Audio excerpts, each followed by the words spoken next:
What are we talking about today? Oh yeah, that's right. Tips for newbies. Here we go.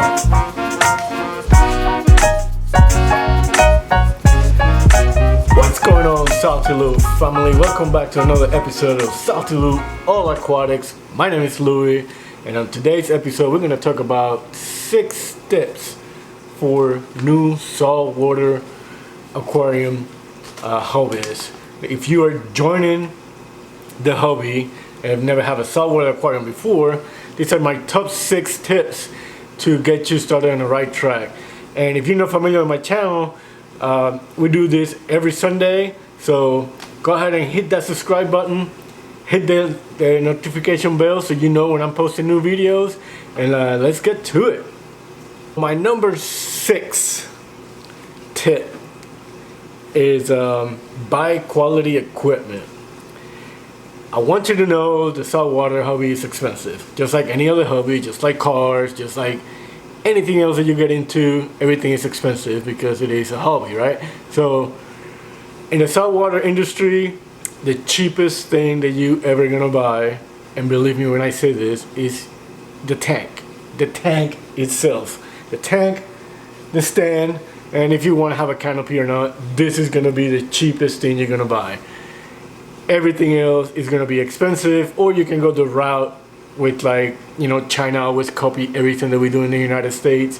They have copied a lot of the equipment that people here in the US have built, and it's quality equipment with the best customer service. So you can go the cheapest route, but at the end you're going to end up paying more, because if you go the cheapest route, like for example, if you want to get a wave maker, you go on Amazon or eBay and find one for like $50 instead of paying $200, when you think it's like, oh, it's the same thing. But at the end of the day, that $50 pump is gonna break in a year, and there's no customer service for it. There's none of that. If you go with stuff that is made to last, like Germany has great products, United States is trying to make a lot of good products, you're gonna pay for it at the beginning, but it's gonna be well worth it, because any equipment will break, but if you pay for quality equipment, you're gonna be safer. It's gonna last you longer. You're not gonna have to replace it as often.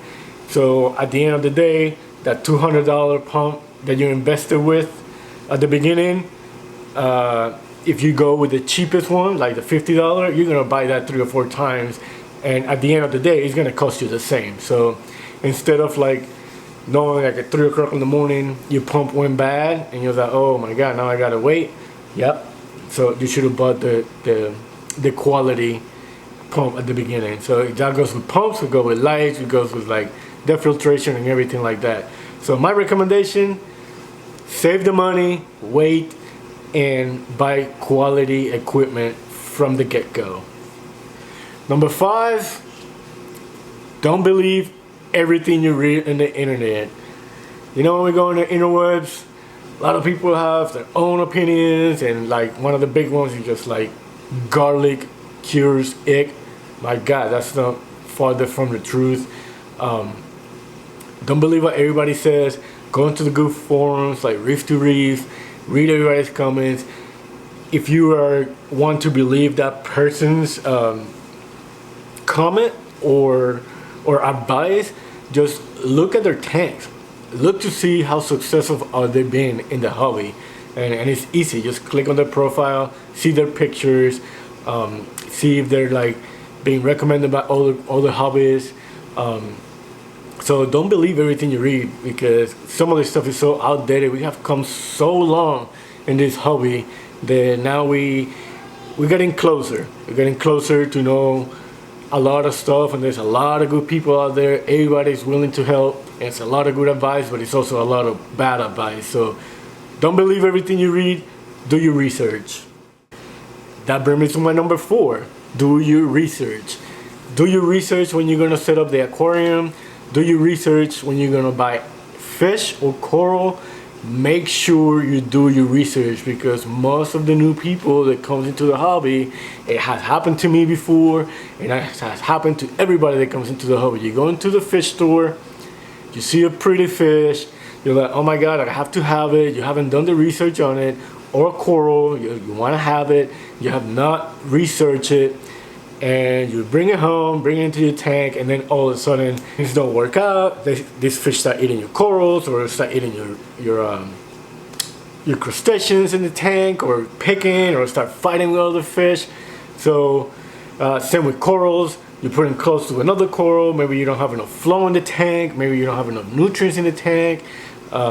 It starts stinging other corals. So if you want to get it, I know the impulse, because that's what we are. We love this hobby so much. We're impulse buyers, but that at the end is just not a good thing to do. So do your research. Make sure you know what you're buying. Make sure you know what you're doing, especially when you're starting on this hobby. Get very familiar with the nutrient cycle. Make sure you know the stages that your fish tank is going to go through, because there's some ugly stages that are normal and people freak out about it, and sometimes they just don't let it go through and they get out of the hobby. Like, the ugly stage is always there. So ask questions. Everybody on the forums are there, Facebook, everywhere. Everybody wants to help you out to succeed, so just ask questions. Number 3, buy from quality vendors. That is a huge thing. Do not set yourself for failure by buying from like big markets. There's nothing wrong with big markets, but there is so many quality vendors out there. Support your LFS. Your LFS usually is going to be one of the best sources to get quality fish, quality corals, if they know what they're doing. And usually LFS, if they're in business, it's because they know exactly what they're doing. That is your number one person that you can go for knowledge and ask all kinds of questions. So buy from quality vendors. There's a lot of quality vendors online, but read the reviews and you'll know which ones are good and which ones are not. And adding to that, quarantine.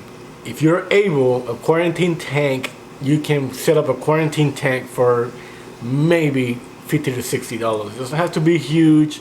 It's gonna save you a lot of money, because if you introduce a fish that is sick into your main display like this one, you imagine you're gonna lose all those fish. If you introduce something with something in there, be patient. It happened to all of us. It happened to me before. I was just like you one time, and I just bought the fish, brought it into the house, and then next thing you know, 2 weeks later, all my fish are dead. What happened? Well, yeah, quarantine. It works. A lot of people don't believe in it. They know that's what you're supposed to be doing, but they still risk their tanks. There's a lot of theories out there about what fish go through and all the parasites and whatever. For me, I learned it, the lesson the hard way. So now I have my quarantine tank. I have a video where I show you my quarantine tank. It's super simple to set up. I know it's a little bit of extra work, but it's another reason to have another fish tank in the house, right? So quarantine, corals the same way. You don't want to have a nice SPS tank and then all of a sudden you get parasites that start eating all your SPS. That is the worst, man. Like, you're gonna waste so much money if you don't do it. Quarantine from the get-go, and you'll have a very, very successful journey when it comes to our aquarium systems. Number 2, patience. If you don't have patience in the hobby, just don't get in it. It is the worst thing about having a saltwater aquarium. Nothing good happens fast in the saltwater aquarium hobby. Everything bad happens super fast, but nothing good happens fast. It's patience, patience, patience. So you're gonna learn to have patience, and that's the only way you're gonna be able to succeed in this hobby. Is just wait. That's all it takes. I mean, what else I can say about that? I don't know, but patience is key. And my number one tip for everyone out there is keep your hands off your tank. People make this mistake all the time. Every time you stick your hands in your tank, the oil's on your hands, anything that you touch, not everybody wipe their hands before they stick it in the tank, moving things around, messing with corals. It all destroys the balance. They just want to be left alone. So if you leave them alone, if you see something that's going on, do not freak out. It's nature. Mother Nature does its thing. So here's the thing. You're trying to recreate the ocean. You're trying to play God when you have a big reef tank. So keep your hands out of the tank. Let the animals settle themselves, right? I usually don't try to get in here unless I got new frags, or unless I got to cut something off, or unless I got to pull something out. But other than that, I learned through the years to keep my hands off the tank. The tank is gonna settle itself. All it does is just gets everybody mad. The corals know when you're in the tank, so they just go into a protective mode. The fish, they don't care because they think you're gonna feed them. But the corals, yeah, they do care. So keep your hands off your tank. Let it do its thing. Do not freak out every time you see a little bit of hair algae, or if you see cyano, or if you see diatoms, which is gonna happen when you first set up your tank. Let it run its course. It will run its course. Get on the forums, ask questions. Trust me, it's gonna be just fine. So keep your hands off your tank. So that's all I got for today. So if you have any questions, leave it down in the comments down below. I will answer all of them. You can just reach out to me. I'm here to help. I'm here to engage you, and I want you to get into the saltwater hobby. It is very rewarding. So until next time, don't forget to subscribe and hit that notification bell. All right. So I'll see you guys later. And don't forget to stay salty, my friends.